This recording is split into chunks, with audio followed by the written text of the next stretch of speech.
morning, good afternoon, or good evening, and welcome to another HRO Today educational podcast. I'm Elliot Clark, the CEO of HRO Today. We publish HRO Today Magazine, HRO Today EMEA, and HRO Today APAC, as well as produce the HRO Today Forum and educational conferences held around the world, and we're the managers of the HRO Today Association. Today we're doing part 2 on the Korn Ferry 2022 Talent Acquisition Trends Report. In part 1, we talked about some of the labor force dynamics, got into some fairly important areas about talent shortage, about the overspecialization of jobs, about training and retraining. We also got into discussion of vaccine mandates and how they are impacting the labor force.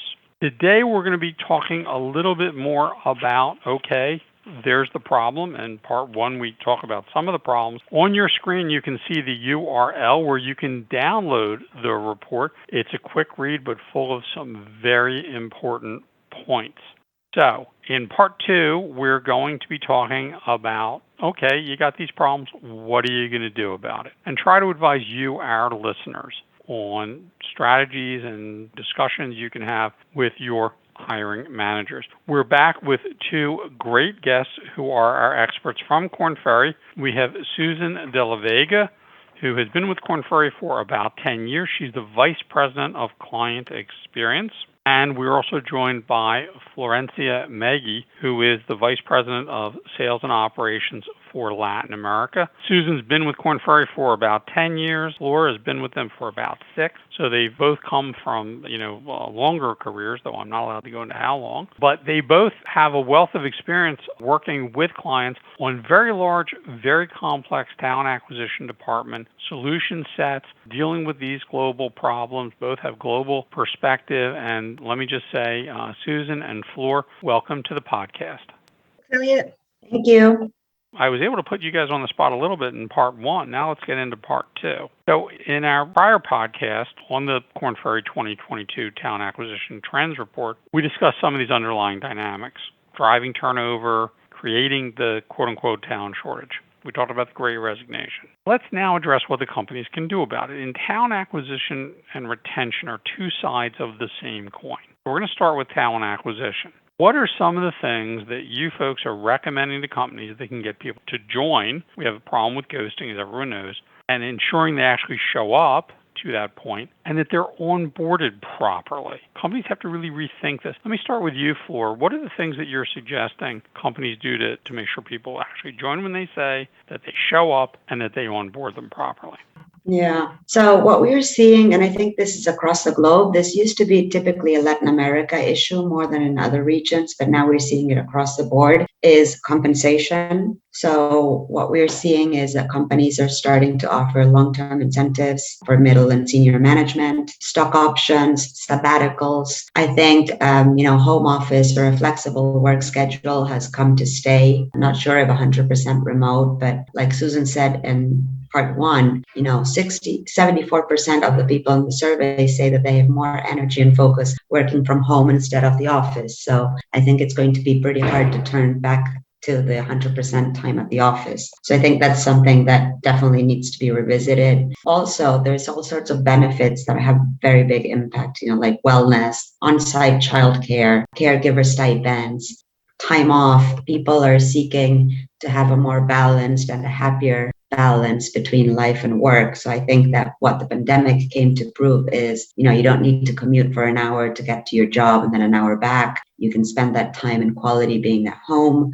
Top tier health and dental insurance. So benefits and compensation and a flexible work schedule, I think, are the key things to make an offer attractive. I don't know, Susan, if you agree or if you see it differently.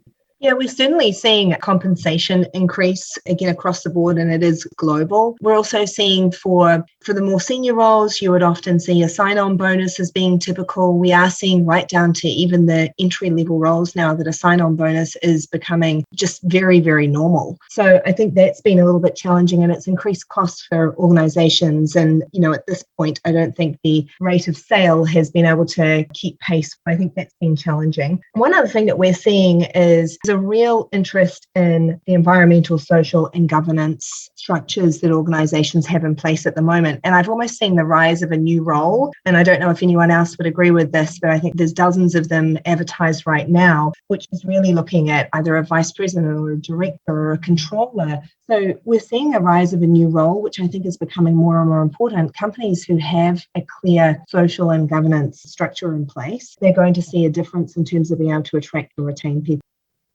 Shared Expertise Media, which is the parent company of HR Today, used to own Corporate Responsibility magazine, published the 100 Best Corporate Citizens list. We divested the title about 2-3 years ago. But a lot of companies have the role you're talking about, but it sits outside of HR. And even though a significant portion of its impact and its employee volunteerism is an HR-driven functionality, it's almost like a public relations and policy and affairs job that's sort of staff and off to the side.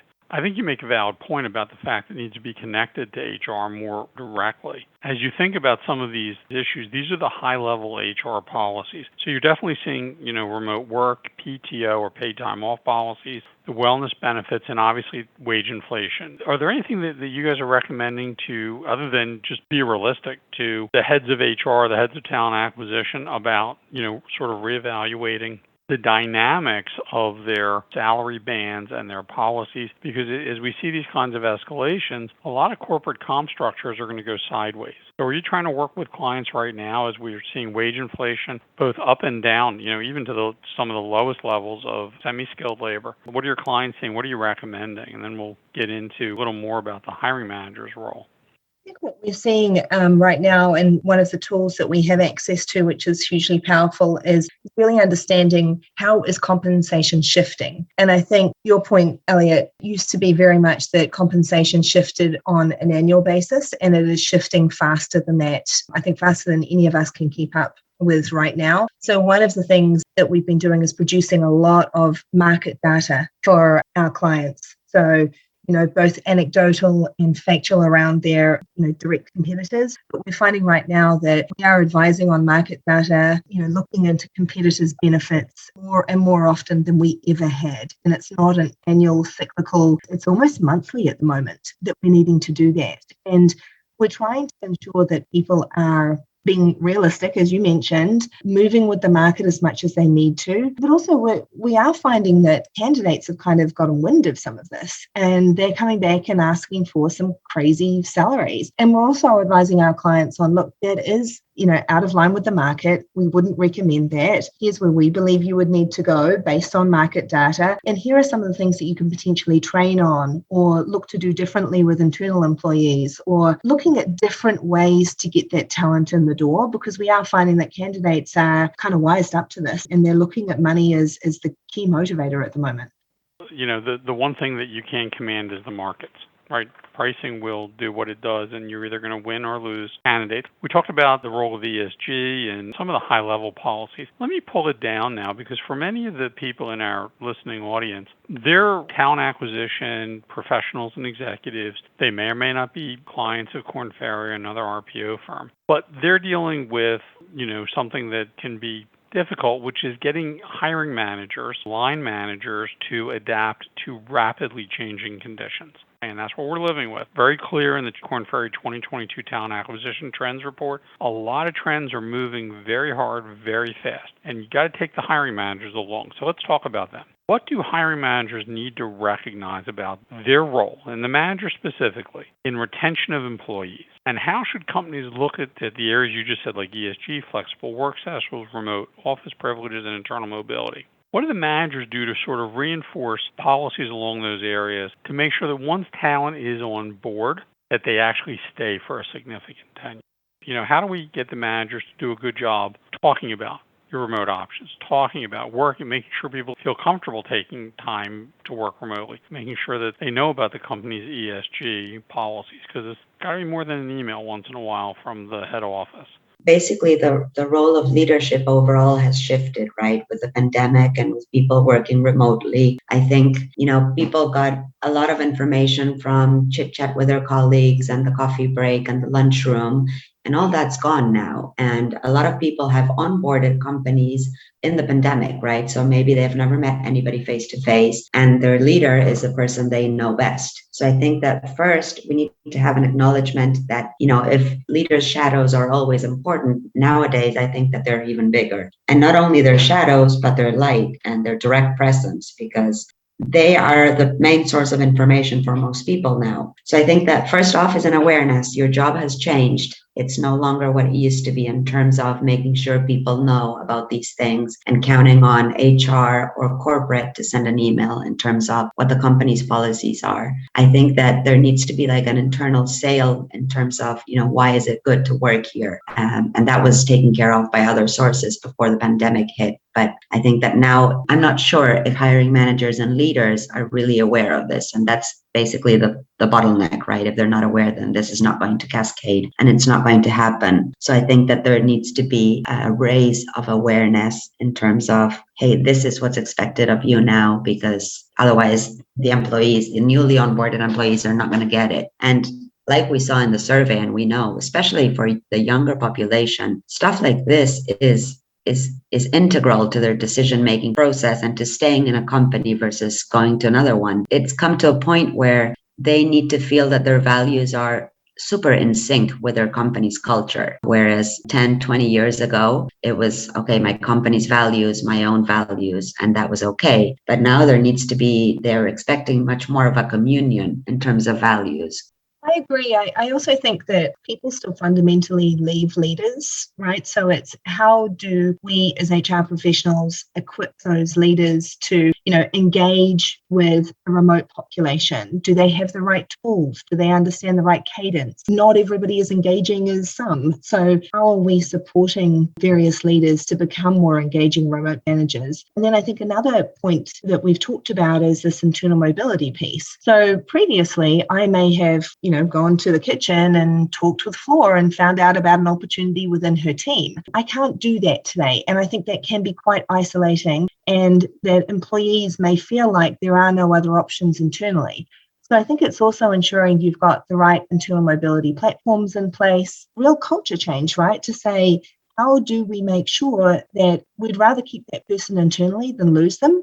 So whilst you may want to keep them in your team for the next 15 years, maybe that's not an option today. So I think it's further creating visibility into opportunities, other areas within the business that people may not have thought of in terms of an option in the past, is how we're actually going to get people, on board, essentially retained over time.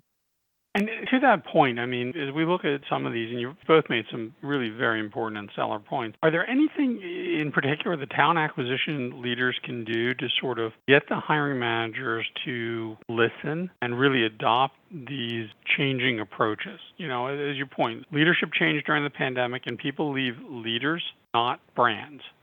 Have you found anything's more successful than data and evidence, but any approaches that really you can recommend to the audience about how to approach the managers to really get them engaged in the conversation and make them understand that? I do think there is nothing that replaces true hiring manager talent acquisition and retention training. And I think for a lot of us, we've moved to a lot of things being recorded, right? Or a lot of things being done remotely that we may well have done face-to-face or in different environments. And so I think it's very important. We recently had a new client that we went live with, and the client was not very keen on getting all of their managers onto Zoom calls and walking them through training and really ensuring they understood the engagement that would be necessary. And, essentially it doesn't work as effectively. And so what we needed to do was to really provide some of that more soft skills training to managers on a day-to-day basis to get them to actually engage with candidates and to realize that it's, hey, 2 years ago, you may have had your pick of anyone that you'd like to hire. It's not the case today, and here's why. And so how do you sell this opportunity to the person as much as they're trying to sell themselves to you? I think it's really equalized the playing field between the candidates and the hiring managers, and hiring managers have taken a little bit longer to kind of catch up with that. I think they're all great points, and important for managers to understand their role and incorporate some of these things into the way they interact with the associates who report to them. once again, folks, a lot of what you're hearing from Susan Della Vega and Florencia Megy is in this 2022 Talent Acquisition Trends Report. And there are lots of things companies need to think about and that they need to adapt to. So I encourage everyone, download the report and read it. I want to thank our guests, Florencia Megy, who is the Vice President of Sales and Operation for Latin America for Korn Ferry, and also Susan Della Vega, who's the Vice President of Client Experience. Thank you, Flora and Susan, for taking part in the podcast. Thank you, Elliot. Thank you for having us. Thank you, Elliot. All right, and we'll have to do this again sometime, maybe next year when you come out with the report. I'm Elliot Clark. I'm the CEO of HRO Today, and I want to thank you for your time and attention, and we'll look forward to you joining us on the next HRO Today educational podcast.